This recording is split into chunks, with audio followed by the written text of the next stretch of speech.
Yo tout le monde, ici Juge tout seul, et aujourd'hui nous allons parler de la saison 2 de Daredevil Born Again.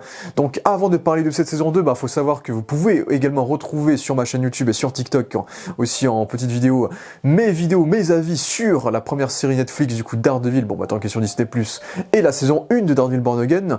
Donc vous avez un avis complet de 2-3 heures sur tout l'univers un peu Daredevil dans le MCU qui est dispo sur la chaîne, si vous voulez.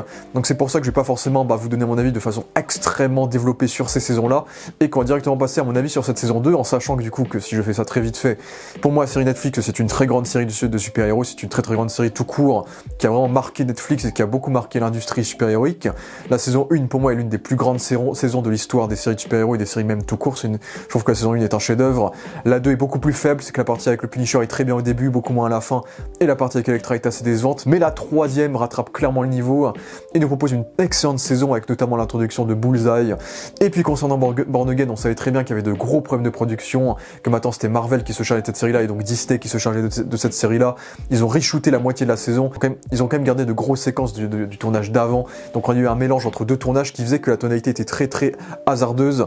Et malgré tout, je trouve que la première saison de Daredevil Born Again était plutôt correcte, il s'en était plutôt bien sorti dans l'aptitude à du coup mêler les deux saisons et à créer une saison qui avait l'air plutôt cohérente, même si elle est très imparfaite, il y a énormément de défauts, des défauts qui seront en grande majorité corrigés par cette saison 2, et ainsi après une saison 1 qui nous proposait du potentiel, et j'étais assez curieux et très curieux de voir cette saison 2, dans le sens où maintenant dans cette saison 2, les créateurs de la série pourront enfin faire la saison qu'ils voulaient, c'est-à-dire que durant la saison 1, la nouvelle équipe est arrivée pour réparer les erreurs du premier tournage et créer une saison qui était potable.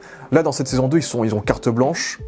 Donc c'est eux qui écrivent le scénario, c'est eux qui réalisent, etc. Donc là, c'est la première vraie saison que l'on peut juger de façon unilatérale par rapport à cette nouvelle équipe qui se charge de l'univers de Daredevil. À partir de là, c'est ça qui me rendait curieux sur la qualité de cette saison 2 et sur le fait que, est-ce que Daredevil est entre de bonnes mains ou pas, en fait. Et si je dois vous donner un avis sur cette saison 2 de Daredevil Born Again, j'ai plutôt passé un assez bon moment, j'étais plutôt satisfait par cette saison, bien plus que la précédente, qui avait énormément de défauts. Là, j'en ai quand même beaucoup moins à développer, même s'il y en a quand même. Ça reste quand même loin du niveau de la série Netflix, en tout cas loin du niveau de la saison 1 et 3. La 2, c'est là que ça titille pour moi, je sais pas si je préfère cette saison 2 là à la saison 2 de Daredevil Netflix, parce que Daredevil Netflix avait pour moi de grands épisodes, l'épisode 3 et 4 avec le Punisher, les passages dans la prison avec Fisk, le Punisher, etc.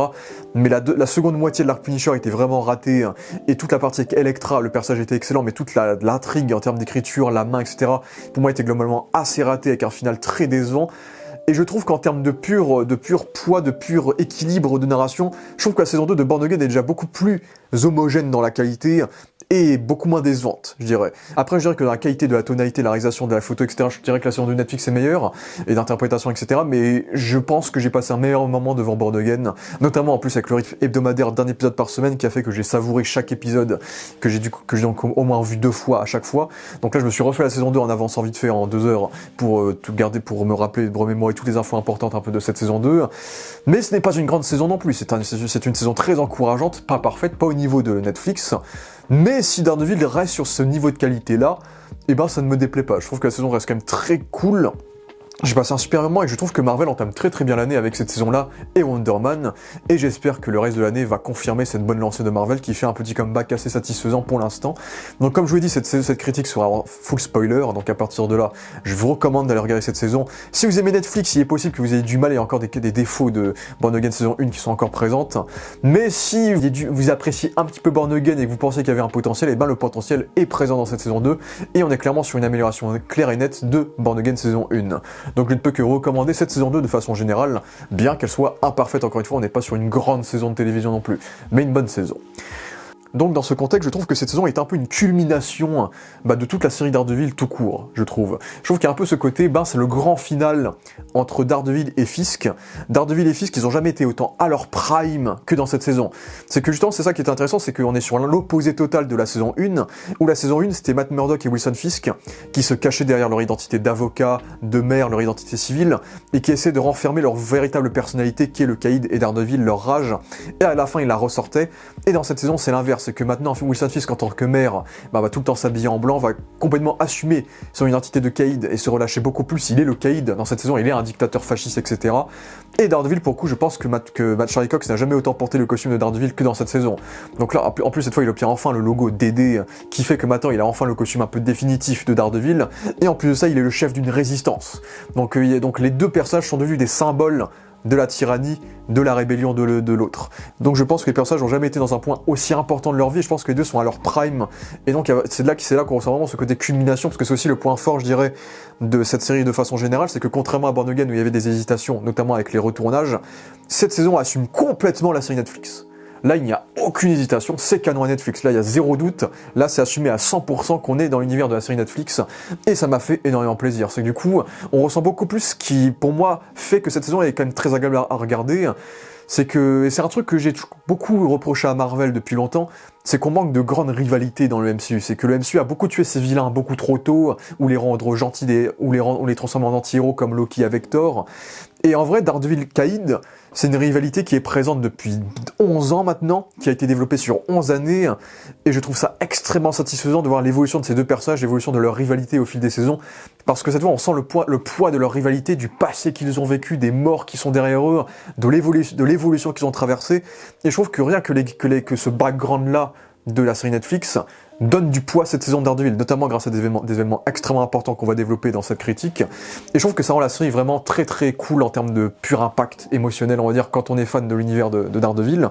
Et puis la saison est formellement assez différente du reste, dans le sens où maintenant on est sur une série, on est sur une saison un peu à la Andorre, j'ai envie de dire, c'est un peu, on est un peu sur ça, et bien sûr très parallèle à Trump, hein. On l'avait déjà dans saison 1, mais on l'a d'autant plus en saison 2, avec donc le personnage du Caïd et sa politique du coup de la milice anti-justicière, qui rappelle beaucoup Ice, parce que bien sûr pour justifier cette politique, parce que du coup le Caïd va manipuler la ville de New York à faire croire que chaque personne qu'ils arrêtent sont des justiciers dangereux, alors qu'en vérité non, ils arrêtent des gens au hasard juste parce que ce sont des ennemis politiques, des ennemis qui veulent se rebeller contre le fascisme, contre cette dictature, etc. Du coup, il y a quelque chose de super intéressant qui rappelle bien sûr Ice, bien sûr, donc de Donald Trump, donc avec ces séquences où tu as un mec dans son magazine store qui veut arrêter des gosses, mais comme la politique de Fisk considère un peu les gens qui font justice eux-mêmes comme des justiciers, il l'arrête pour rien, alors que le mec il voulait juste protéger son magasin, machin.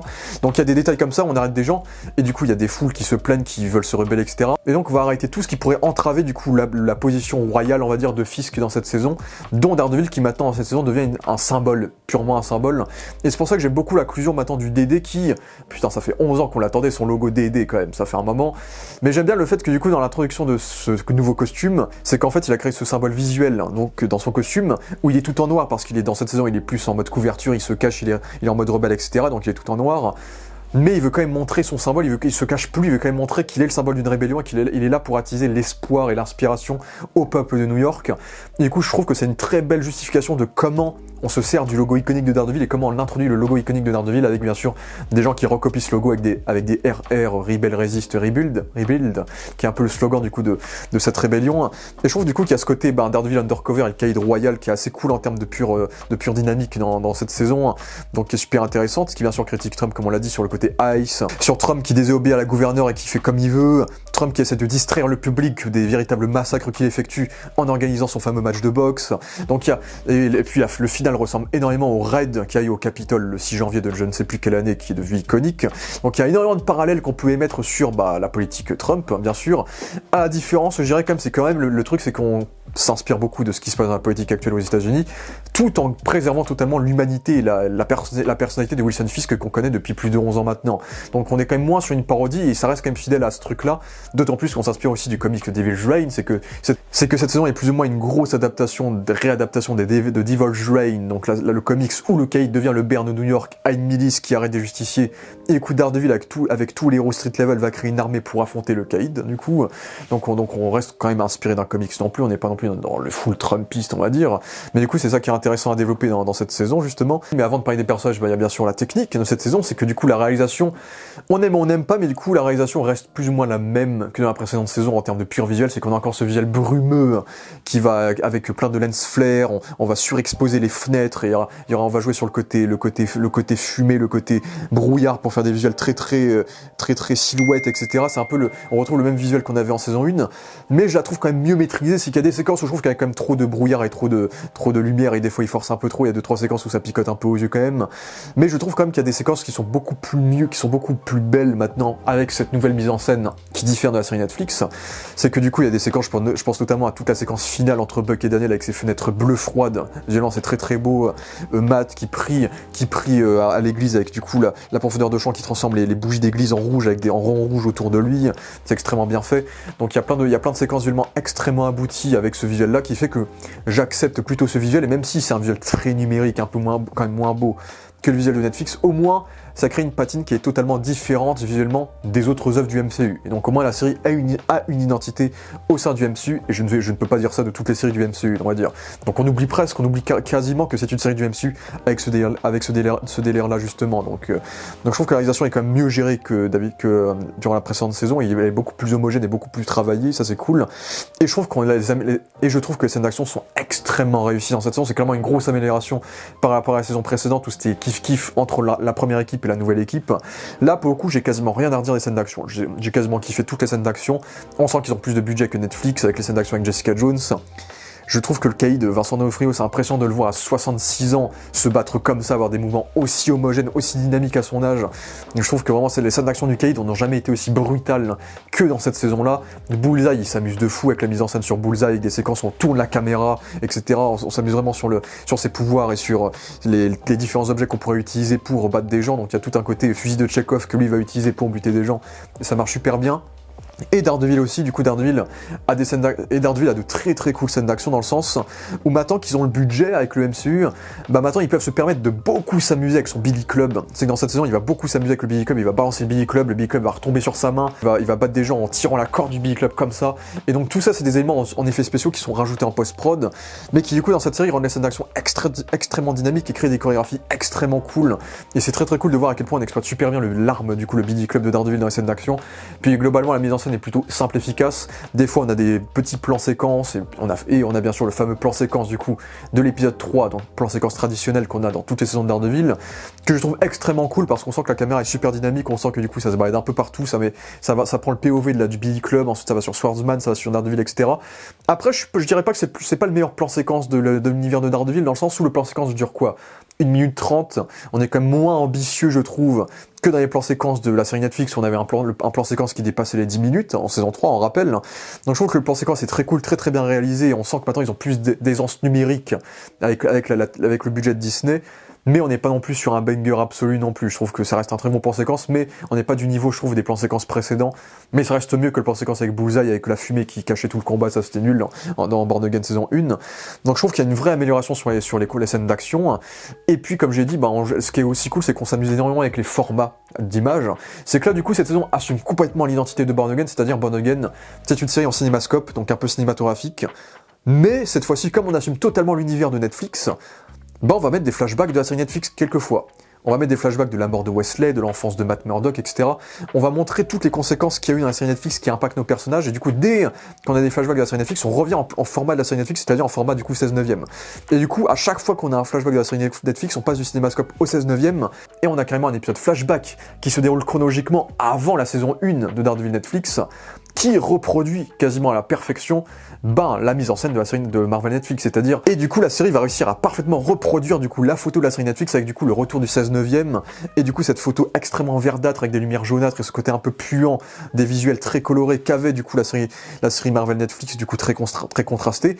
Et quelque part ça te fout presque le seum parce que ça veut dire que du coup ils auraient pu totalement faire une saison entière où ils auraient pu reproduire la vibe Marvel Netflix visuellement, parce que je trouve quand même que la série Netflix est bien plus belle que la série Born Again, mais du coup ils ont réussi à très bien le reproduire. Il manque juste un peu la patine un peu granuleux qu'on avait dans Netflix, qu'on n'a pas forcément dans l'épisode flashback de cette saison, mais en dehors de ça ils ont parfaitement reproduit la vibe Netflix et c'était très cool. Et puis bien sûr on retrouve la fameuse idée, la super cool idée de mise en scène du format qui s'ouvre pour filmer l'oreille de Daredevil, qui ensuite va se déplacer vers l'objet qu'il entend, et qui va donc fermer le format pour se concentrer sur l'objet qu'il entend. On l'a quand même moins que j'aurais pensé dans cette saison, c'est que dans la saison précédente il n'y en avait que 2, et en fait ce truc là on l'a quasiment que quand c'est Aaron Moorhead et Justin Benson qui réalisent les épisodes, c'est-à-dire ils ont réalisé que les 2 premiers épisodes, je pensais qu'ils avaient réalisé beaucoup plus d'épisodes, et ensuite je trouve que la technique revient quand même beaucoup moins 2 fois. Après on la retrouve quand même 4-5 fois dans la série, le coup du zoom, du dézoom avec le Louis de Daredevil. Mais c'est vrai qu'on la retrouve non plus pas tant que ça. On aurait pu la retrouver un poil plus, mais ça reste quand même efficace. Et puis ça va venir avec le temps, mais il y a énormément d'idées visuelles qui sont super cool et qui représentent très très bien la symbolique un peu que Daredevil peut nous montrer, hein, bien sûr. Donc comme j'ai dit, tout le fait de filmer des scènes de procès comme une église pour montrer la foi qu'a Matt Murdock pour le système. La séquence où le peuple se retourne contre Fisk et du coup on diffuse les vidéoprojecteurs des gens qui témoignent contre lui et t'as le visage d'un des témoins qui se fond sur son visage par exemple, la moitié du visage c'est super bien fait, et le fait que sa couleur blanche devienne à moitié rouge du coup quand le vidéoprojecteur est projeté, ce qui montre que Daredevil est en train de prendre le dessus sur lui évidemment, tout le symbole sur le tableau de Rabbit in the Snowstorm, mais on va en parler bien sûr avec le personnage de Vanessa aussi, et on a aussi par exemple le visuel aussi de Wilson Fisk qui va sortir de l'église avec l'auréole qui va être au-dessus de sa tête, qui va former un peu le côté divin du personnage qui est un peu intouchable entre guillemets, donc il y a plein d'idées de symboles visuels qui sont présentes du coup dans cette saison qu'on va évoquer, même la séquence de rêve avec Vanessa avec la fumée et le tunnel qui ressemble à une sorte de trou de pistolet, et elle qui va se faire tuer, etc. Donc il y a plein d'idées visuelles qui sont super intéressants du coup dans la mise en scène et dans les symboles qui vont peut-être que d'autres me reviendront davantage durant cette critique du coup, notamment le premier épisode. Ce que j'aime bien c'est que la scène d'intro de Daredevil, on filme Daredevil dans le noir, on voit que son visage, et c'est uniquement quand la lumière va sur le logo d'D qu'on voit son logo pour la première fois, et ensuite il va montrer son logo sur la caméra pour montrer qu'il a un symbole maintenant, donc il y a des choses comme ça qui sont bien faites. Et puis on joue aussi avec les formats, bien sûr avec le BB Report, donc le journal de Bibi Heroic, où je trouve ça super intéressant de mettre en confrontation du coup le fait que maintenant elle bosse entre guillemets pour l'administration Fisk, et du coup va créer des vidéos de propagande qui disent que l'administration de Fisk est trop bien et trop cool, etc. Et en parallèle elle va créer une nouvelle chaîne de vidéos où elle va critiquer Fisk, etc. Donc je trouve que du coup on rejoue avec les formats, et par exemple dès qu'on a des séquences sur téléphone, sur GoPro, on va prendre le format téléphone, le format GoPro, etc. Donc pour le coup on est sur une série en cinémascope qui se détache complètement du cinémascope dès qu'il change de format, et je trouve que ça rend la série très très dynamique dans la mise en scène. Je trouve ça cool personnellement, j'aime bien. Au moins ils acceptent le fait que ce format-là, c'est notre format, on l'assume, mais on assume aussi qu'on est l'héritier de Netflix, et donc on va prendre le format Netflix dès qu'on rend hommage à Netflix. Donc je trouve que c'est très très cool dans la mise en scène, effectivement. Et donc à partir de là, je trouve que la musique aussi est très très bonne. Encore une fois, un poil trop présente des fois, c'est que la musique quand même est très très criarde, on l'entend très très souvent, je trouve. Mais elle est très cool. Là, dans cette saison, je ressens beaucoup plus les leitmotifs. C'est que, bon, Daredevil a le leitmotiv de Netflix, bien sûr, le Cade a un petit leitmotiv, mais Bullseye, à chaque fois qu'il débarque, il y a la musique qui débarque avec lui, et du coup, à chaque fois qu'on entend cette musique, on comprend que Bullseye est là. Même Muse, parce que du coup, on a un personnage qui est hanté par Muse dans cette saison, ben, on a le thème de Muse qu'on entend aussi, et puis il y a des thèmes qui sont très très... Ben, on retrouve encore une fois cette identité du coup des Newton Brothers, qui sont très choral, chœur, qui je trouve passe encore mieux dans cette saison, parce que dans cette saison, on va assumer beaucoup plus la chrétienté et la croyance de Matt Murdock, plus que la saison précédente où c'était quasiment absent. Du coup, je trouve que ça passe beaucoup mieux ce côté-là, surtout qu'en plus cette saison a un côté beaucoup plus historique dans la mise en scène. Il y a vraiment ce côté révolution, un peu prise de la Bastille, donc rébellion contre dictature. Donc il y a des visuels qui font très histoire, et je trouve que le côté cœur, ça apporte de l'épique et de l'ampleur un peu à l'histoire que l'on vit dans cette saison. Donc je trouve que la musique reste réussie, il y a quand même de très belles compositions, notamment en fin d'épisode 7 et en fin d'épisode 3 durant le plan séquence. Il y a des compositions qui sont très fortes en émotion et qui marchent très bien. Même le thème de Vanessa aussi est très cool. Même Foggy a un petit thème durant l'épisode flashback. Donc je trouve que la musique reste très très bien gérée, même si on n'est pas au niveau de Netflix. Encore une fois, je suis quand même plus fan là, c'est quand même beaucoup moins subtil que Netflix. Un petit peu trop de needle drop, je dirais. Il y a quelques needle drops qui sont sympas, de chansons qui mettent dans certaines séquences. Après, peut-être il y en a un poil trop, c'est que comme pour la fin de la saison, ils y remettent Radiohead pour conclure cette saison 2. Ouais, c'est un petit peu facile, je dirais. C'est sympa, c'est cool dans le montage, mais ouais, Radiohead, c'est bon, c'est pas le truc le plus subtil à choisir comme choix de musique, on va dire ça. Et puis, avant de passer au personnage, je pense qu'il est aussi important de parler un peu de la cohérence avec le MCU, parce que c'est un truc que les gens vont pas forcément apprécier, mais moi, personnellement, je trouve qu'ils sont plutôt bien sortis sur l'intégration, du coup, du fait que, encore une fois, tout le monde s'était plaint de ça à la fin de la saison 1, c'est que Wilson Fisk qui devient maire, il établit la loi martiale. Où est Spider-Man? Tu vois? Où sont les Defenders? Où sont les Avengers? Où sont les nouveaux Avengers? Tu vois? Et je trouve que là, ils ont essayé de justifier au mieux ce qu'ils pouvaient justifier dans cette saison. C'est qu'il y a 2-3 choses qui sont pas justifiées, et on va en parler. Mais je trouve que de façon générale, ils ont réussi quand même nous justifier comment ça se fait que Fisk devient maire dans le MCU et qu'on l'emmerde pas tant que ça. C'est que déjà, concernant les Defenders, bah, du coup, on a Daredevil qui est dans cette saison, on a Jessica Jones, du coup, qui arrive dans cette saison, on a réussi à justifier pourquoi Luke Cage n'était pas présent dans cette saison et débarque seulement à la fin. Iron Fist, on sait pas. Mais Iron Fist, il faut savoir que la dernière fois qu'on l'a vu, il était à l'étranger, donc pour moi, c'est pas grave qu'on ne sache pas où il est, en sachant qu'on va le revoir dans la prochaine saison et on saura certainement où il était. Bon, il y a des petits personnages beaucoup moins importants comme Misty, comme Colin qui sont pas là, mais c'est pas extrêmement, c'est pas des personnages qui méritent non plus d'avoir leur attention à ce point dans ce type d'événement là. Je dirais qu'un personnage pour le coup dont l'absence me dérange, c'est le personnage de Kate Bishop, dans le sens où dans le sens où oui, Kate Bishop est en train d'être recrutée pour faire partie des Young Avengers machin, mais il y a quand même son beau-père Swordsman qui est quand même en procès et qui est sur le point de finir en perpète, tu vois. Donc pour moi, ça me paraît bizarre qu'il n'y ait pas Kate Bishop. Après, je sais qu'Ellie Stanfield est une actrice très connue maintenant, tu vois, donc c'est normal qu'elle soit pas là, mais juste en termes de pure cohérence, ça me dérange qu'elle ne soit pas là. Bon, il y en a qui sont dérangés par le fait que Echo ne soit pas là, mais déjà, Echo, la série était nulle. Et Echo, le truc, c'est que Echo, c'était pas une héroïne à la fin. À la fin, elle sauve le caïd de sa famille et après, elle fait sa vie, quoi. Je pense que le reste, elle s'en fout, hein. Donc pour moi, c'est pas incohérent que Echo ne soit pas dans cette saison. Le Punisher, bah ça aussi, bah le Punisher était dans la saison précédente et là, il a disparu. Ils ont toute une séquence où ils essayent de s'expliquer pourquoi il n'est pas là et eux-mêmes ne le savent pas. Et du coup, on aura la réponse certainement dans le spécial qui sortira du coup la semaine après le final. Du coup, donc le Punisher c'était aussi un souci d'emploi du temps, c'est que John Bertal il faisait l'Odyssée, il fait Spider-Man. Et en plus, il a rajouté son spécial, du coup, il n'y avait pas le temps de l'intégrer dans la saison 2 malheureusement. Et ensuite, bien sûr, Spider-Man. C'est que Spider-Man, bien sûr, là par contre, on peut rien faire parce que Spider-Man, bah, ils ont pas les droits de Spider-Man, ils ont pas le droit de crossover Spider-Man dans une série télé. Et c'est très compliqué de confronter le caïd et Spider-Man en termes de pure question de droit parce que Spider-Man, du coup, est possédé par Sony, tandis que le caïd est possédé aussi par Sony, mais divise ses droits avec Marvel. Donc il y a un truc qui est très compliqué juridiquement parlant. On prie quand même que Spider-Man puisse affronter le caïd un jour. Ça, c'est le truc ultime qui nous manque sur le caïd, c'est qu'il affronte Spider-Man, mais malheureusement dans cette saison, il y a juste une petite ref, comme en saison 1 où il y en avait une aussi, où genre c'est écrit Spider dans l'une des colonnes du coup de je ne sais quel grand bâtiment juridique. Du coup, ça, ce qui voudrait dire que Spider-Man était peut-être là. Mais j'ose espérer avec les connexions qu'on aura dans Brand New Day, c'est que dans Brand New Day, on aura la main, on aura le Punisher, on aura Sheila, du coup Rivera qui sera certainement la nouvelle maire de New York dans Brand New Day. J'ose espérer que dans le fameux récap de début de film, où on nous dit ce que faisait Spider-Man pendant 5 ans, il y a une petite séquence où tout le monde, je sais pas, Spider-Man affronter un mec de la milice anti-justicière, tu vois. Donc j'espère qu'il y aura des petites phrases dans Brand New Day qui justifieront pourquoi il n'était pas présent, ou peut-être qu'il était présent mais qu'on ne le voyait pas dans Born Again, parce qu'effectivement ça n'a aucun sens que Spider-Man ne soit pas présent non plus. Pour les Avengers, j'ai vraiment envie de vous dire que c'est tellement le bordel avec le MCU. Captain America est en train de chercher son équipe avec le Faucon et machin, que en vrai, les Avengers c'est tellement fractionné que pour moi c'est pas dérangeant qu'ils ne soient pas là. Et le truc pour moi c'est l'une des grandes questions que je me posais, c'était les New Avengers. C'est que du coup, à la fin de Thunderbolts, bah du coup, les New Avengers sont à New York, ils sont dans la Tour Avengers. Du coup, cette fois-ci, la Tour Avengers apparaît dans Born Again. On a 2-3 plans sur la Tour Avengers dans cette saison de Born Again, donc on assume beaucoup plus la place du MCU dans cette saison.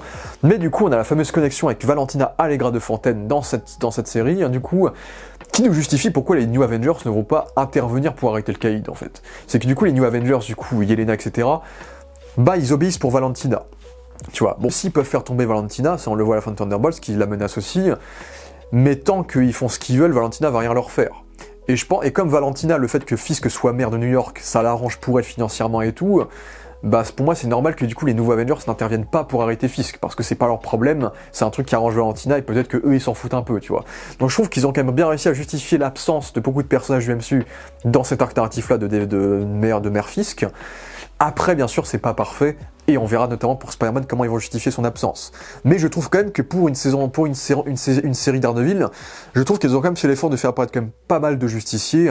En saison 1, on avait le Punisher qui participait au combat. Là, on a la nouvelle White Tiger, on a Swordsman et on a Jessica Jones. Donc on n'a pas personne non plus, quoi. On a quand même quelques héros, plus secondaires certes, mais quelques héros sont quand même présents dans cette saison 2 du coup. Donc voilà, et donc à partir de là, on va pouvoir parler des personnages, notamment de Daredevil, et j'ai vu beaucoup de personnes se plaindre du fait que le personnage soit pas si présent que ça.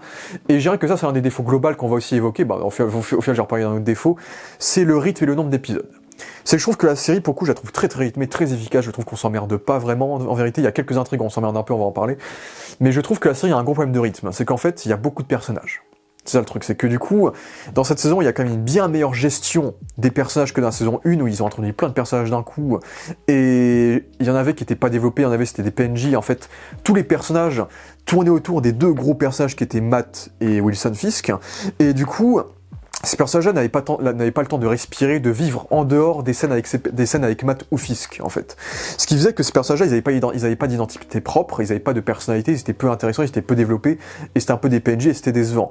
Là, tous les personnages ont une amélioration dans cette saison, pas une immense amélioration pour certains ont une vraie amélioration vraiment satisfaisante, et on va en parler, d'autres ont une amélioration plutôt cool, légère, mais pas aussi forte que prévu. Ce qui fait que malheureusement, je trouve qu'en fait, la série empathie du fait qu'elle ne dure que 8 épisodes. 8 épisodes de 45-50 minutes, mais je pense que le rythme de Netflix aurait été plus approprié, le rythme de 13 épisodes de Netflix. C'est sinon, soit il fallait que la série ait moins de personnages, soit il fallait faire des épisodes un peu comme The Boys de 1h05, tu vois, rajouter un quart d'heure à chaque épisode.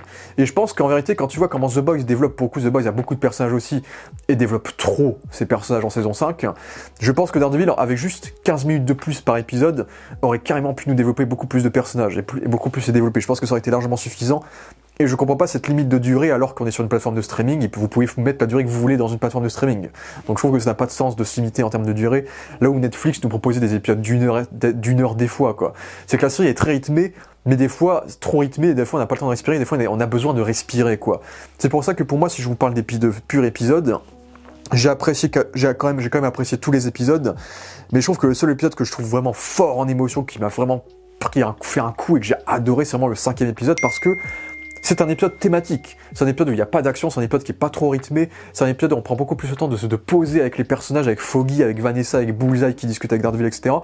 Du coup, c'est un épisode qui m'a beaucoup plus rappelé le rythme de Netflix, où on développait l'émotion des personnages et les thématiques de la série, là où les autres sont quand même plus orientés action, point de vue 1, point de vue 2, point de vue 3, parce qu'il y a beaucoup de personnages, et du coup il y a tellement de personnages que du coup il y a des personnages qui peuvent être absents pendant genre 3 épisodes et qui reviennent qu'à la fin. Je pense à Cherry, on l'a vu épisode 1 et 2 et on le revoit pas avant l'épisode 7, tu vois.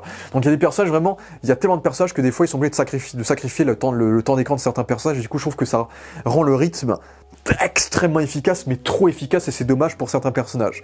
Et du coup, ça partira qu'on pourra parler de certains personnages, c'est que du coup, justement, de Cherry, par exemple, tout le monde détestait Cherry en saison 1, parce que le mec, c'était un peu le flic qui emmerdait un peu Matt, qui l'engueulait tout le temps et tout, et là, ils l'ont rendu sympa dans cette saison. C'est qu'il n'y a pas beaucoup de scènes, mais à chaque fois qu'il y a des scènes, bah, il est sympa avec Matt, il essaye de l'aider, etc., c'est son indique, etc., et il y a des petits inserts qui te justifient l'humanité de ce personnage-là qui peut exister sans Matt, en fait. Tu as toute cette séquence où, du coup, tu vois les médailles qu'il a reçues, le fait qu'il a eu une légion d'honneur un peu pour la bataille de New York, donc petite connexion avec le premier Avengers, et du coup juste ça te suffit de comprendre quel personnage c'est. Juste la séquence où t'as tous les flics qui protègent Cherry à l'hôpital, on comprend que c'est un personnage qui a de l'histoire, qui est âgé, qui est respecté, etc. Même la séquence où il se fait tabasser par des vieux flics qui le connaissent et tout. Donc je trouve qu'on réussit à donner plus d'importance au personnage par la mise en scène et par l'action des autres personnages. Ce qui fait que le personnage a beaucoup plus d'humanité, notamment avec la crise cardiaque qu'il va avoir, qui va être bien sûr mis en parallèle avec la crise cardiaque, avec la mort, le cœur qui battait de Foggy quand il était en train de mourir. Du coup, on arrive à rendre le personnage plus attachant qu'avant, et puis t'as la petite séquence sympa où justement, il rencontre Jessica Jones entre autres détectives privés, c'est rigolo 5 minutes. Après, il a pas un développement de fou, il n'y a pas des séquences solo où on découvre un peu sa vie privée, il n'y a pas des séquences où on connaît sa morale, sa backstory, qu'est-ce qu'il a fait dans sa vie, machin. C'est un personnage qui reste quand même extrêmement secondaire et qui est pas assez étoffé non plus. Il est étoffé à minima, il a quand même plus de bagou qu'en saison 1, mais il est pas très présent non plus. Et pour Kristen McDuffie, c'était vraiment la meuf qui remplaçait Foggy et Karen en tant que nouvelle collègue avocate de Matt, et c'était décevant parce que tu disais, putain, tu passes de Karen et Foggy à Kristen, et tu fais merde, quoi, elle est pas développée, c'est une PNJ, elle n'existe pas sans Matt dans la saison 1. Et là, dans cette saison 2, pareil, on la laisse respirer un peu plus. Là, c'est elle qui apporte le côté avocat de cette saison-là, c'est que même si cette saison est beaucoup plus orientée justicier, action, dictature, on va quand même essayer de préserver les fondamentaux de l'univers de Daredevil, c'est-à-dire le côté avocat et le côté religion, du coup. Et je trouve qu'ils ont quand même bien réussi à faire perdurer le côté avocat grâce au personnage de Kristen, et grâce à cette idée que je trouvais assez cool de procès de justicier, donc avec le procès de Swordsman, le fait que ce soit la seule qui essaye de se battre contre Fisk légalement, et on voit que ça la pèse. Il y a une séquence où elle boit dans un bar, elle se fait draguer, elle en a marre, ça lui prend la tête. La séquence où il y a l'avocat corrompu qui essaie de la convaincre de la rejoindre et elle refuse, etc.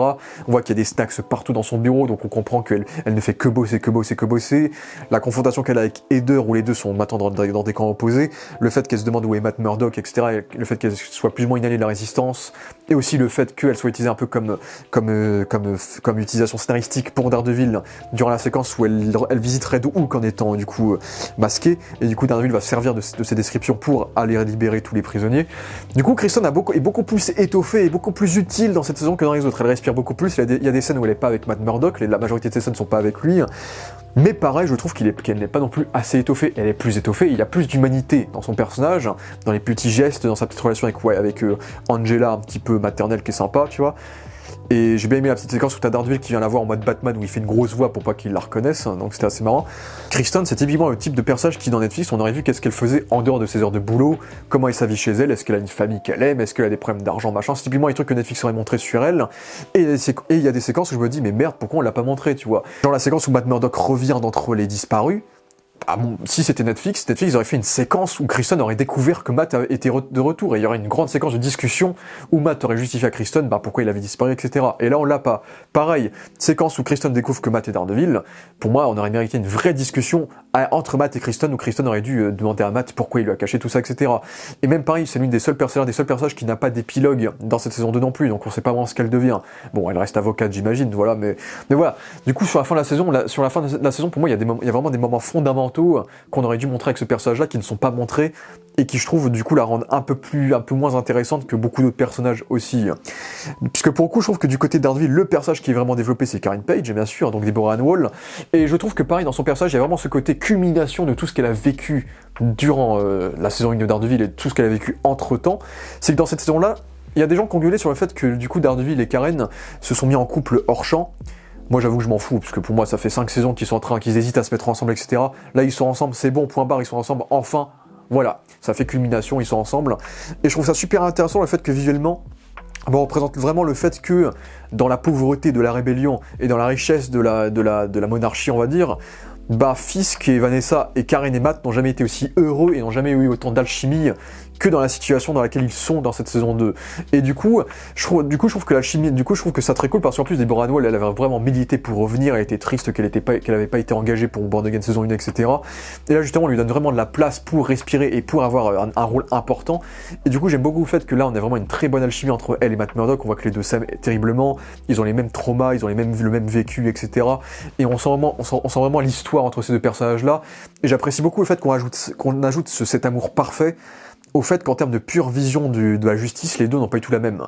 C'est que Daredevil, il a une vision très très blanche, c'est que Daredevil, lui, il veut tuer personne, il est chrétien, et donc pour lui, toute vie mérite une seconde chance, là où Karen, elle a vu des gens autour d'elle mourir, elle est tellement dans le désespoir dans cette saison parce que Fisk est en train de les battre à tous les niveaux, qu'elle se dit peut-être que le seul moyen de battre Fisk c'est de le tuer, tu vois, et il y a des moments où elle veut clairement péter un plomb et buter des gens, elle bute des gens en légitime défense aussi dans cette saison, et on sent à quel point le Punisher a beaucoup fait évoluer Karen aussi, c'est que la relation qu'elle a eue avec le Punisher, on sent que ça l'a vraiment fait évoluer, et on sent qu'elle n'hésiterait pas à tuer des personnages s'il faut tuer des gens pour arriver, du coup, à vaincre le mal, entre guillemets. Donc je trouve que le personnage est beaucoup plus ambigu que prévu, c'est que leur relation amoureuse est parfaite, mais à côté il y a cette vision de la justice qui les rend complémentaires. C'est que tu as l'un qui veut sauver tout le monde et tu as l'autre qui est beaucoup plus réaliste et qui se dit qu'on est obligé de le tuer pour arrêter ce truc là en fait. Et du coup je trouve ça super intéressant, notamment du coup avec Bullseye aussi, donc tout le truc avec Bullseye où elle va essayer de buter Bullseye bien sûr parce que Bullseye a tué Foggy et d'ailleurs on va parler des facilités scénaristiques juste après. Mais du coup je trouve que c'est très cohérent avec son personnage, cette confrontation différente de la justice des deux, mais ça change pas le fait que les deux forment l'amour parfait jusqu'à la fin de la saison où on reproduit la fameuse séquence du restant de la saison 1 avec des espèces de décors avec ces espèces de décors de joyaux en couleur arc-en-ciel, un peu de toutes les couleurs au-dessus d'eux comme dans la série Netflix, où Daredevil se fait arrêter devant elle, où du coup on voit que ces deux personnages ne connaîtront jamais le bonheur, ou en tout cas ne connaîtront jamais une vie ordinaire à cause de ce qu'ils sont devenus et de ce que toutes ces années de rencontres a fait d'eux, entre guillemets.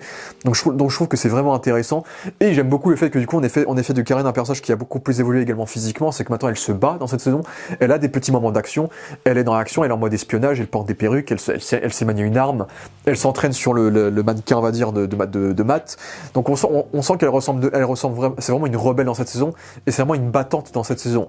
Du coup on sent que Karen a vraiment évolué de fou depuis 10 ans d'existence, et je trouve que c'est vraiment la culmination de son personnage dans sa relation amoureuse, dans sa vision de la justice et de comment agir, et dans ses actions physiques, justement. Et d'ailleurs, j'ai beaucoup aimé la petite confrontation avec Wilson Fisk quand elle se fait arrêter, justement, où du coup on sent qu'elle n'a pas peur de Fisk et que les deux se piffrent pas, justement. Donc il y a ça qui marche super bien, et du coup j'aime bien l'idée du procès de Karen Page, du coup, qui conclut cette saison, hein, où Matt est prêt à dévoiler son identité pour la sauver. Donc je trouve que son arc était très réussi, et je trouve que Deborah Ann Woll a vraiment des très bonnes performances d'actrice, des grandes scènes. La scène où elle veut tuer Bullseye, la scène où elle engueule Matt parce qu'elle veut pas qu'elle tue Bullseye, c'était vraiment très fort en émotion. Vraiment, j'ai jamais vu autant en colère. Elle était limite possédée tellement c'était flippant, mais je trouve qu'elle l'a très bien géré. Et ça va être très très intéressant de voir comment elle va certainement essayer de sauver Matt en saison 3, justement.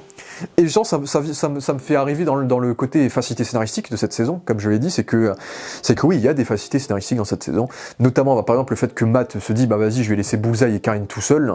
À quel moment tu te dis que Karine va pas essayer de bouter Bullseye, tu vois? Je trouve qu'il y a des trucs assez cons comme ça. Je trouve qu'il y a toute l'intrigue avec le bateau, pour moi qui est assez bateau, justement, c'est que cette intrigue-là va être extrêmement importante pour la fin de saison, parce que c'est ça qui va disculper Fisk à la fin dans le procès, etc.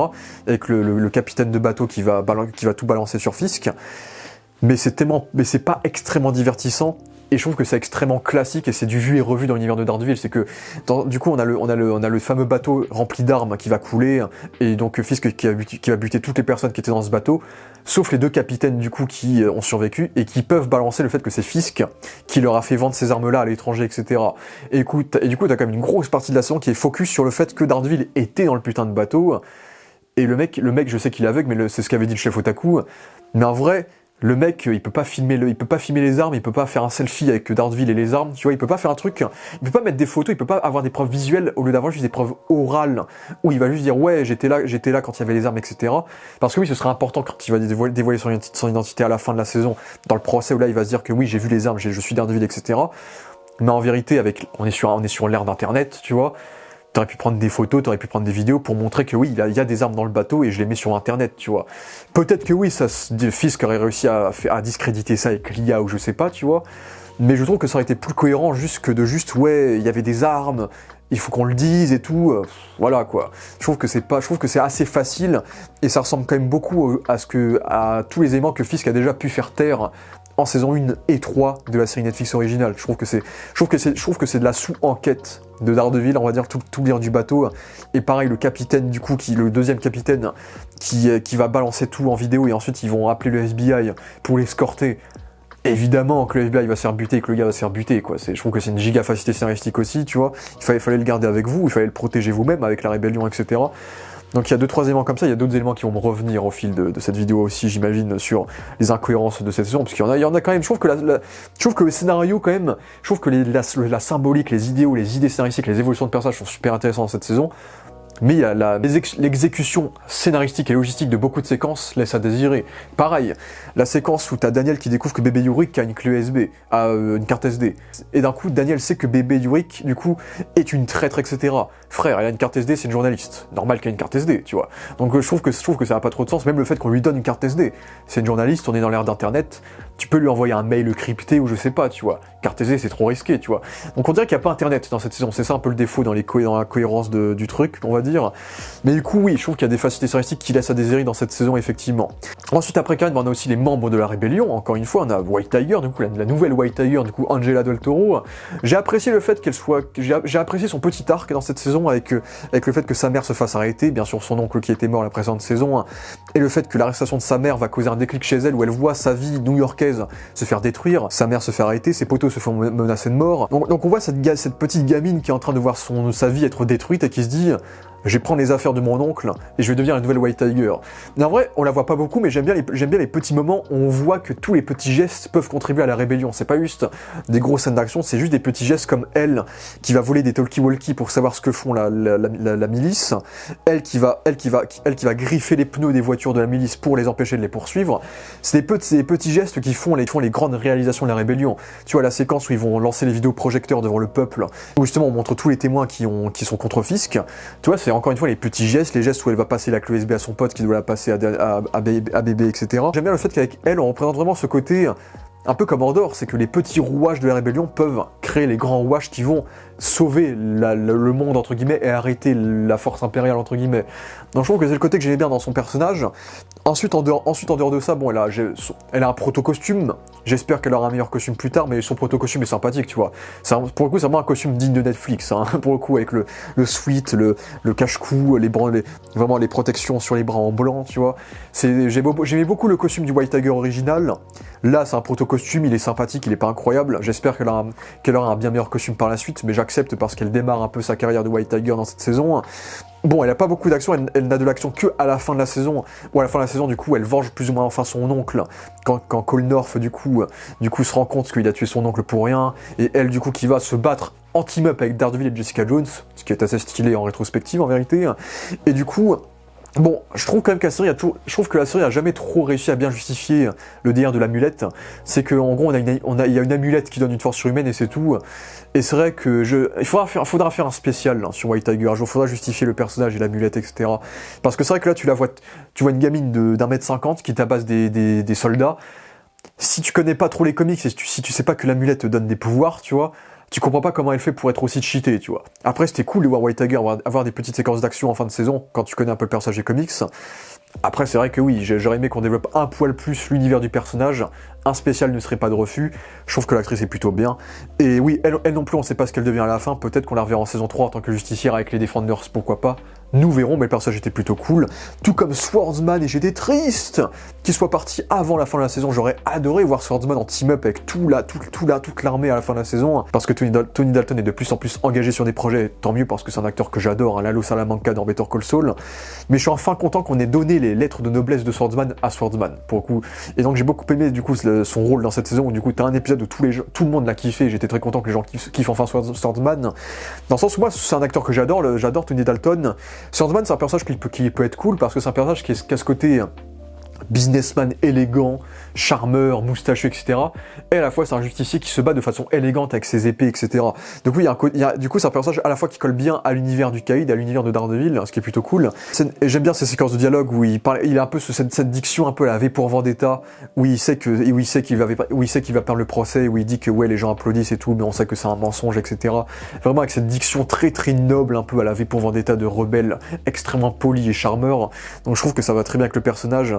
Du coup, avec la séquence de thérapie avec Heather Glenn aussi, et du coup la séquence où il est libéré par Daredevil, et du coup tu as ce team-up en termes de scène d'action entre Swordsman et Daredevil qui était super cool, et du coup j'ai été content qu'ils aient réussi à rendre Swordsman cool, donc comme personnage j'espère qu'on le reverra, je sais pas quand est-ce qu'on le reverra, où est-ce qu'on le reverra, parce que là c'était vraiment le petit guest de la série Hawkeye qu'on avait mis dans Daredevil, on verra où est-ce qu'on le reverrait, mais le personnage a du charisme, il a des très cool scènes d'action, et j'espère qu'on le reverra plus tard, mais en tout cas ça fait partie de ces petits personnages de Marvel Comics qu'on a rendu assez cool et qu'on a envie de revoir pour le coup. Et puis j'adore l'acteur et donc j'étais content de le voir bien sûr, Tony Dalton. Voilà, et puis j'ai aussi envie de parler des retours des personnages de Netflix, parce que du coup comme cette saison assume totalement la série Netflix, bon, on mentionne énormément les éléments de la série Netflix, je pense notamment à plusieurs questions qu'on s'était tous posées à la fin de Born Again saison 1, c'est où est la mère de Matt Murdock, et là, peut-être que l'actrice n'était pas disponible, mais on te justifie le fait que la mère, du coup, la sœur Maggie, était en congé sabbatique à Rome, et donc c'est pour ça qu'elle n'était pas présente, etc.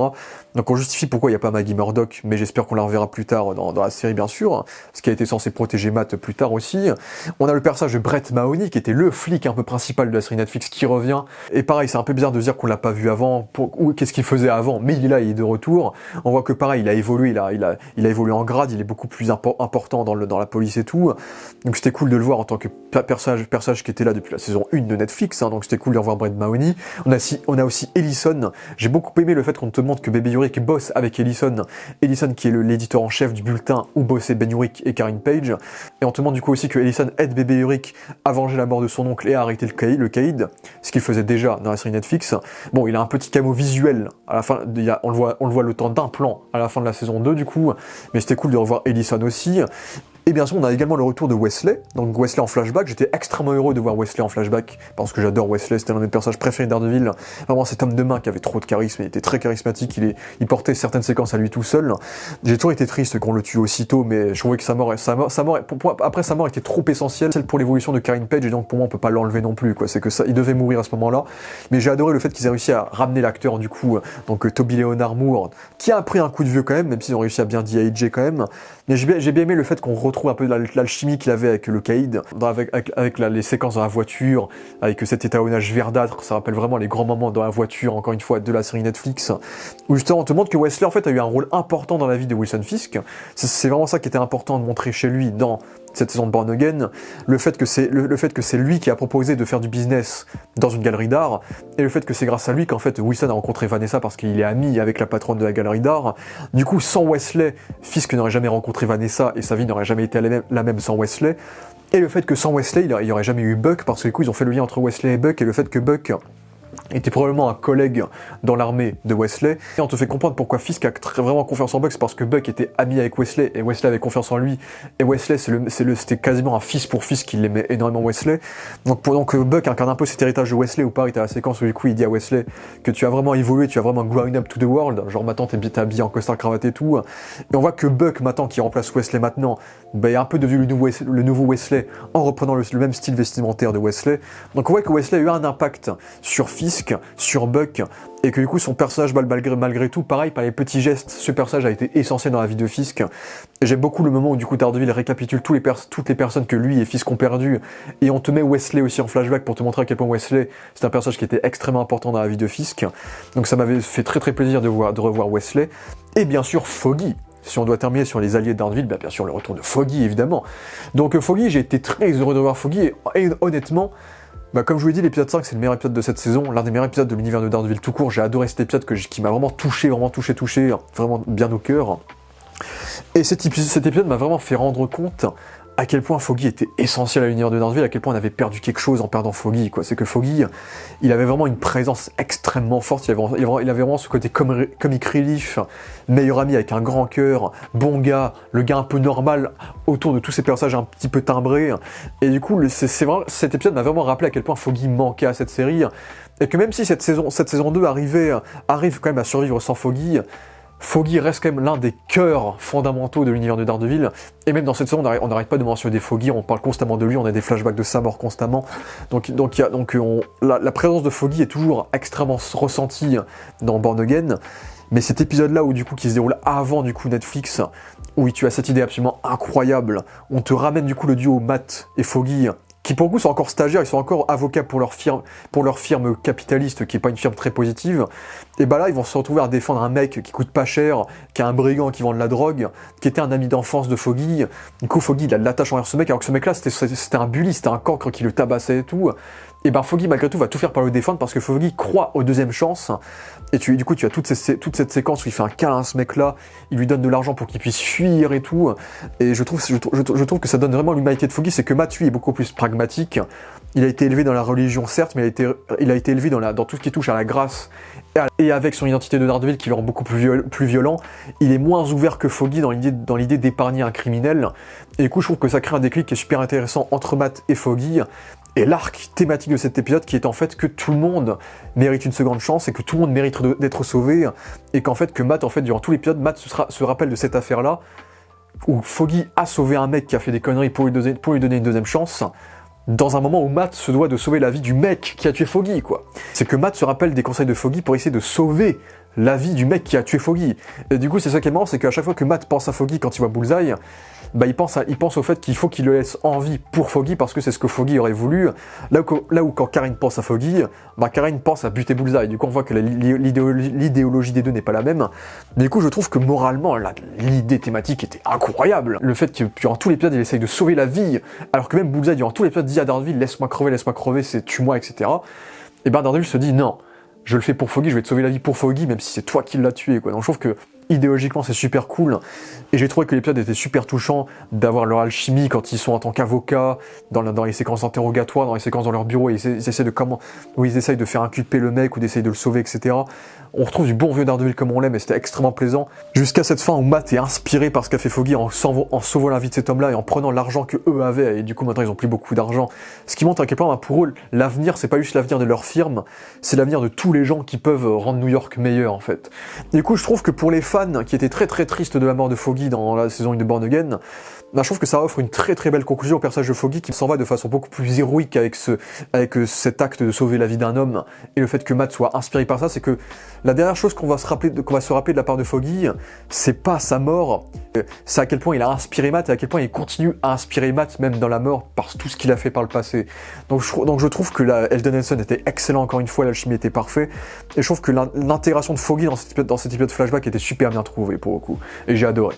Et puis du coup on a le retour de Jessica Jones, du coup, et pareil, Jessica Jones c'est un personnage qu'on n'a pas revu depuis 7-8 ans, et je sais que c'est peut-être un hot take, peut-être, pour certaines personnes, mais moi Jessica Jones c'est un personnage auquel j'ai du mal. En fait, Jessica Jones, si on parle de sa série, tu regardes la saison 1, et ensuite le reste de sa série, c'est dispensable.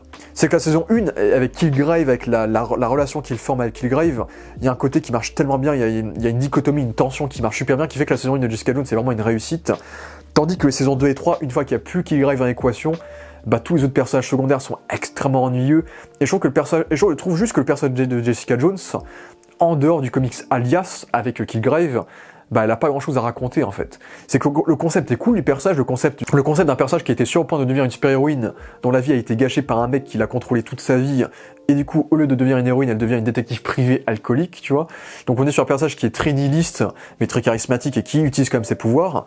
C'est un concept qui est cool, mais dans sa série ils savaient pas trop quoi faire avec, ils arrivaient pas à trouver des enjeux intéressants après Kilgrave, et en effet, j'espère, à la limite ils peuvent faire un spécial sur elle si vous voulez, faites un spécial si vous voulez, mais ne faites pas de série sur elle, ne refaites pas une série sur elle, hein, s'il vous plaît, ça sert à rien pour moi, à moins que vous trouviez un moyen de ramener Kilgrave. Là, s'il ramène Kilgrave, j'applaudis, je prie pour qu'il réussisse à trouver un moyen de ramener Kilgrave. Je sais pas comment, mais il faut y arriver. Mais pour le coup, je trouve que Jessica fonctionne super bien en personnage secondaire. Je trouve que dans une série d'équipes comme Defenders, bah Jessica Jones marche super bien. C'est déjà son alchimie avec Daredevil dans Defenders, où les deux se taclent, etc. Ça marchait extrêmement bien. Et je trouve que du coup, le retour de Jessica marche super bien, surtout que là, ils adaptent un peu le gros élément qu'ils n'avaient pas encore adapté du personnage, le côté maternel du personnage. C'est que Jessica Jones a toujours été un personnage qui est très autonome, qui pense qu'à elle, qui aime pas être avec des gens, etc. Et là, boum, on la revoit 7 ans plus tard, elle a une fille avec Luke Cage, donc ça veut dire qu'elle s'est peut-être mariée avec Luke Cage, et ils se sont remis ensemble entre temps. Donc on sent qu'il y a eu une évolution depuis 7 années, mais ça ne change pas le fait qu'elle est toujours Jessica Jones, qu'elle gère toujours son bureau d'Alias Investigation, et que dans cette saison, du coup, elle est prête à aider Daredevil. Donc on sent vraiment l'évolution du personnage. Christian Ritter, Christian Ritter ne vieillit pas déjà, et on dirait que rien n'a changé, c'est toujours le même personnage, elle maîtrise totalement son personnage. Ces scènes d'action, c'est quand même cool de voir ces scènes d'action avec un peu plus de budget que dans la série Netflix où c'était souvent très très kitsch. Là, les séquences où elle balance des bonbonnes sur la task force, etc., c'était assez cool, et vraiment la scène d'action avec elle en team up avec Daredevil marchait très très bien. Bon, j'ai bien aimé sa séquence d'intro qui fait très super-héros, où du coup on est du point de vue de sa fille, qui a l'air de s'en foutre, qui est des bombes, etc. Ça se voit que c'est une fille d'une super-héroïne, et tu comprends que Jessica Jones est en train de massacrer tout le monde autour, et là boum, tu vois son visage et tu la vois toute contente. Donc je trouve que l'intro marche super bien, et le personnage pour le coup marche bien. Bon, je trouve que l'intro avec Daredevil, quand elle retrouve Daredevil avec le ciel blanc, je trouve que visuellement c'est assez laid pour le coup, je trouve que c'est un des passages assez laids de la série, même si ce passage-là faisait très exposition parce qu'il fallait expliquer tous les bails avec Fisk, avec Mr. Charles, avec Luke Cage, etc. Donc ça fait très exposition, et il fallait peut-être faire plus de show don't tell avec Jessica Jones. Mais du coup, j'ai bien aimé le fait que tout ce qu'elle fait dans cette saison, c'est pour sa fille, c'est que sa fille est menacée par la CIA et par Mr. Charles, et que du coup, elle fait juste ça pour détruire les armes et pour mettre la CIA en état de nuire. Et au final, sa motivation c'est ça, et le fait que Luke Cage ne soit pas présent et qu'elle ait besoin de savoir où est Luke qui est en mission du coup. Et au final, elle se reprend une conscience, et du coup elle va accepter d'aider Matt pour arrêter Fisk, et du coup elle va aider Matt à arrêter Fisk. Avec cette séquence super bien mise en scène où du temps tu as Matt qui est blessé, qui prie pour trouver un moyen de battre Fisk, et là boum, il y a Jessica Jones qui débarque comme une ange. Ça fait très bizarre d'y connaître Jessica Jones comme une ange, mais c'est super bien mis en scène. Où Daredevil prie, et Jessica Jones débarque presque comme une sauveuse qui va accepter de l'aider, et donc ça marchait super bien. Et du coup c'était aussi cool de voir Jessica Jones rencontrer le Caïd, c'était un petit crossover qu'on n'avait jamais eu avant, donc c'était assez cool de voir ces deux personnages se rencontrer le temps d'une petite scénette, on va dire. Et voilà, Jessica Jones en plus on se sert aussi de son côté enquêtrice, donc il n'y a pas que les scènes d'action, donc son introduction marchait plutôt bien, et puis, et sans être extraordinaire, elle est pas non plus de temps présente que ça, et puis je serais très curieux de savoir ce qui est arrivé à Luke Cage depuis, parce que Luke Cage du coup, très content de revoir Mike Colter qui fait son grand retour à la fin de cette saison du coup. On a réussi à justifier son absence par le fait que Mr. Charles l'avait envoyé du coup à l'étranger pour faire des missions, sinon c'était Jessica qui devait le faire avec sa fille. Du coup, il est parti à l'étranger faire des missions pour protéger sa famille. Après, il faut savoir qu'à la fin de Luke Cage était devenu un parrain du crime. Il était devenu le chef du Harlem's Club, le Harlem's Paradise. Et c'était une fin qui était incroyable. J'avais adoré la fin de la saison de Luke Cage. Et c'est vrai que j'espère que malgré le fait qu'il soit parti en mission à l'étranger machin, qu'il reste un gangster, tu vois. C'est que dans les photos de tournage de la saison 3, on le voit avec des fringues assez chic. Donc je pense qu'il est encore du coup le gangster, le chef de Harlem's Paradise. Mais je pense que ce serait extrêmement intéressant de développer Luke Cage en tant que gangster qui utilise des dispositifs illégaux pour protéger Harlem, tu vois. Donc je me demande comment ils vont équilibrer ça avec le fait qu'il était en mission avec Mr. Charles. Et d'ailleurs j'aime bien ce truc là parce que ça veut dire qu'il était devenu un héros alloué par Mr. Charles, donc il y a un peu ce côté Heroes Warrior des comics où il a été engagé pour faire le truc, donc comme dans les comics où Luke Cage est un héros alloué avec Iron Fist. Donc ça va être super intéressant de voir sa relation avec Jessica, sa relation avec sa fille, est-ce que sa fille aura des pouvoirs ou pas, qu'est-ce qu'il a fait pendant cette année, qu'est-ce qu'il a fait chez Mr. Charles, et est-ce qu'il gère toujours le Harlem's Paradise en tant que gangster. Ça va être super intéressant de voir ça, en saison 3 notamment quand ça sortira. Mais voilà, Luke Cage est de retour et c'était cool. Et pour terminer du coup cette partie sur la team Matt Murdock, avant de parler de Matt Murdock, il y a aussi le personnage de Baby Yorick, mais je pense que pour parler de Baby Yorick, il est intéressant de directement parler de Baby Yorick et du personnage de Daniel, du coup, de Michael Gandolfini, parce que les deux personnages sont intrinsèquement liés, du coup. Et Baby Yorick, pareil, elle est mieux que dans Born Again, elle est plus développée, il y a déjà plus de background, elle est plus attachante, mais pas plus que ça. Tu vois, je trouve que c'est pas non plus une dinguerie, mais là, encore une fois, on assume beaucoup plus, du coup, le décès de son oncle Ben Yorick. On a des photos de Ben Yorick dans cette saison, ce qui m'a fait plaisir, parce que Ben Yorick, paix à son âme, personnage incroyable. Bon, elle n'est pas au niveau de Ben Yorick dans cette saison, faut être d'accord. Mais je trouve qu'en termes d'écriture, il y a des séquences qui sont intéressantes. Tu vois, déjà, le fait qu'elle a une séquence avec Karen, ça m'a fait plaisir, parce que, bien sûr, Ben Yorick est morte en protégeant Karen, et Karen était un peu l'héritière de Ben Yorick dans les saisons qui suivaient de Daredevil. Et justement, Karen ne veut pas qu'une autre Yorick meure, justement. Donc, il y a un peu ce côté protectrice de Karen envers Baby Yorick. Karen a aussi un petit peu ce côté protectrice envers White Tiger, Angela aussi. Donc il y a ça qui est intéressant d'abord. Et puis il y a le délire que j'aime bien du fait qu'elle fasse des vidéos de propagande pro-fisc, et qu'à côté elle fasse ses vidéos du coup de City Without Fear, donc sans peur, Daredevil, l'homme sans peur, machin. Donc où du coup elle se déguise en Cade, elle parodie le Cade, elle se fout la gueule du Cade, et elle balance tout ce qu'elle sait sur ses manigances. Après, ce n'est absolument pas subtil. Ça, si on peut le dire, ça n'a aucune subtilité. On avait tous cramé à des kilomètres que c'était elle qui faisait les vidéos. Et je trouve ça bizarre. Et personnellement, je trouve que c'est un peu facile de se dire que soit Wilson Fisk, Buck, etc., ils aient pas essayé de la tuer plus tôt. Tu vois, c'est que pour moi, c'était tellement évident que c'était elle qui faisait ces vidéos que oui. Mais après, il y avait tout le truc du fait que Daniel essayait du coup de protéger bébé Yorick. C'était ça le délire, c'est que du coup, Daniel... Arc très surprenant, Daniel, parce que Daniel, déjà, Michael Gandolfini, pour moi, est l'un des grands MVP de cette saison. Il a vraiment des performances qui sont extrêmement mémorables. La séquence où il est tout seul dans la voiture en train de se chier dessus en pensant que Buck va le faire tuer, il est vraiment magistral.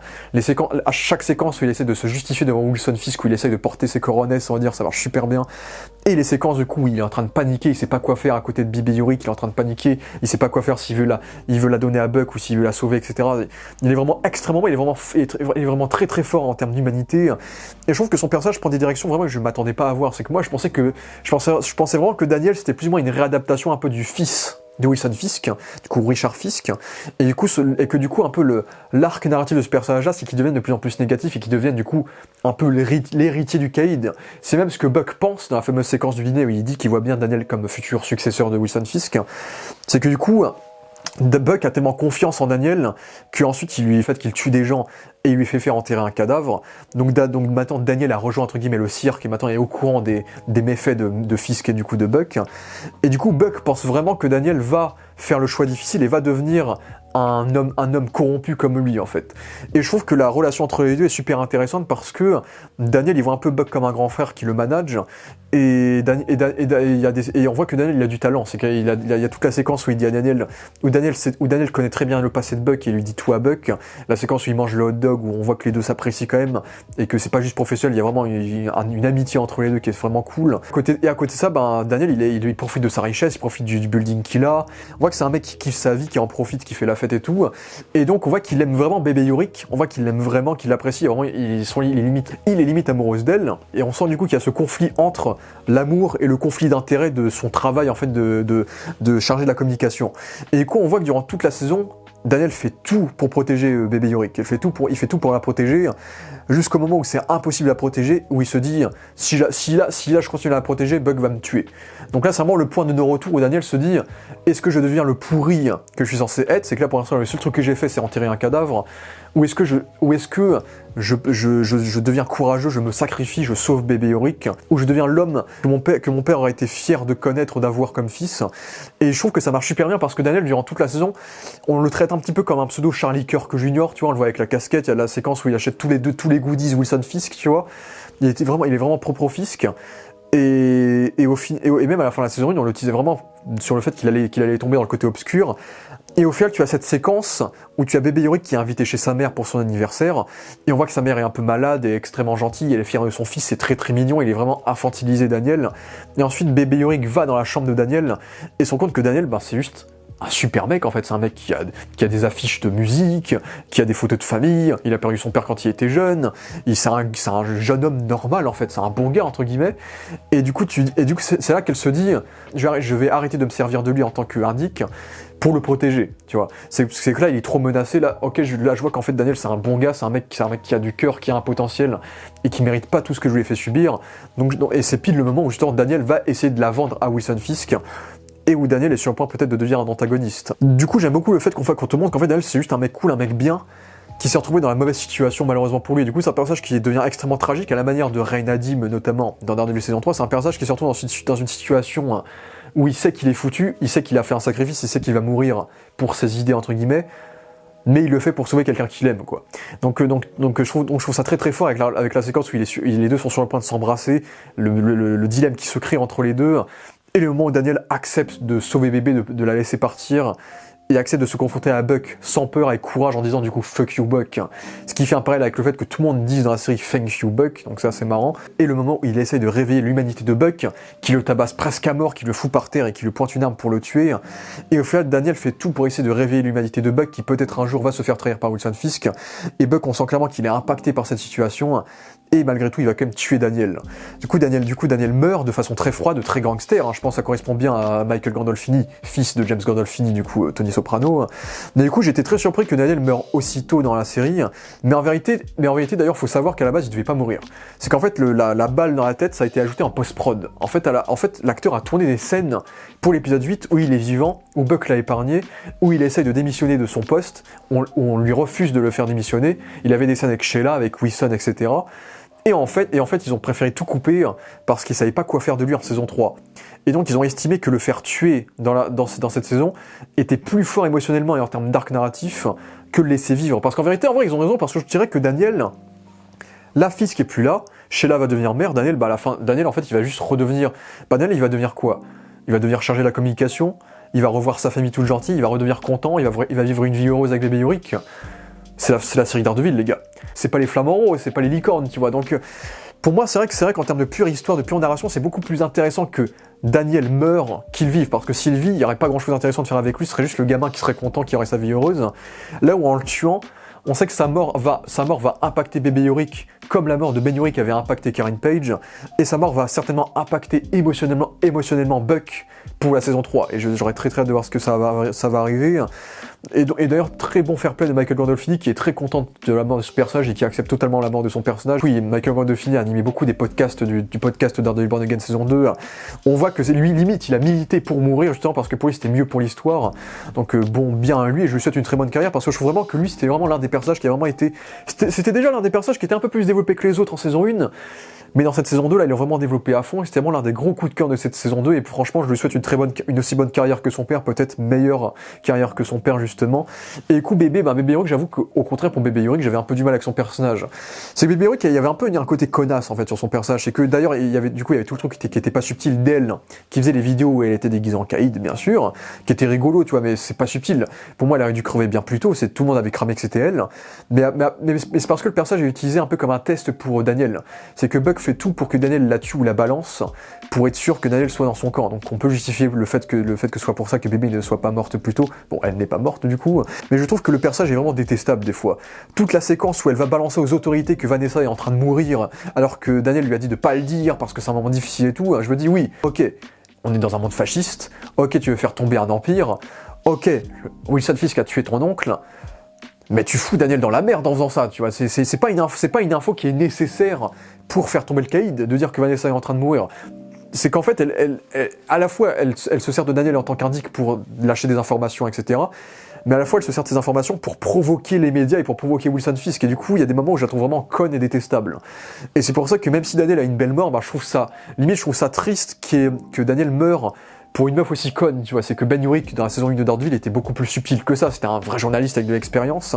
Elle était quand même sacrément conne, je trouve, et souvent détestable. Et même s'il y a des scènes qui étaient cool, les scènes avec Daniel, la scène avec Karen, etc., bah, je trouve que ça manque de scènes avec ce personnage. Je trouve que ça manque de scènes où, je sais pas, elle va voir sa tante, qui était la femme de Ben Urich, ou je sais pas, des scènes où elle va voir sa famille. Qu'est-ce qu'elle fait en dehors du travail? Qu'est-ce qu'elle fait en dehors d'être avec Daniel? Le personnage n'est pas assez étoffé à mon sens, et je trouve qu'on n'arrive pas à la rendre assez attachante pour qu'on soit heureuse qu'à la fin de la saison, du coup, elle obtient le bureau de son oncle, elle obtient les papiers journaux et le badge de son oncle dans le bulletin. C'est que oui, du coup, elle devient officiellement l'héritière de son oncle, et je suis content que le nom Urich perdure dans l'univers de Daredevil parce que c'est un nom essentiel à l'univers de Daredevil, mais je ressens pas cette dimension d'accomplissement. C'est que oui, il y a la séquence où elle enlève enfin son masque de caïd devant la télé en public, où du coup elle assume son identité, elle assume que si elle se fait tuer, ben on saura qui l'aura tué, et du coup ça c'est cool, mais c'est un peu trop accéléré, ça aurait mérité d'être beaucoup plus étoffé, on aurait mérité d'avoir beaucoup plus, peut-être ce sera le cas en saison 3, nous verrons, mais Ben Urich je suis un peu mitigé là où Daniel vraiment arc de fou. Je trouve qu'en parlant de Daniel on est obligé de parler de Buck, hein. J'en ai déjà assez parlé de Buck, mais Buck...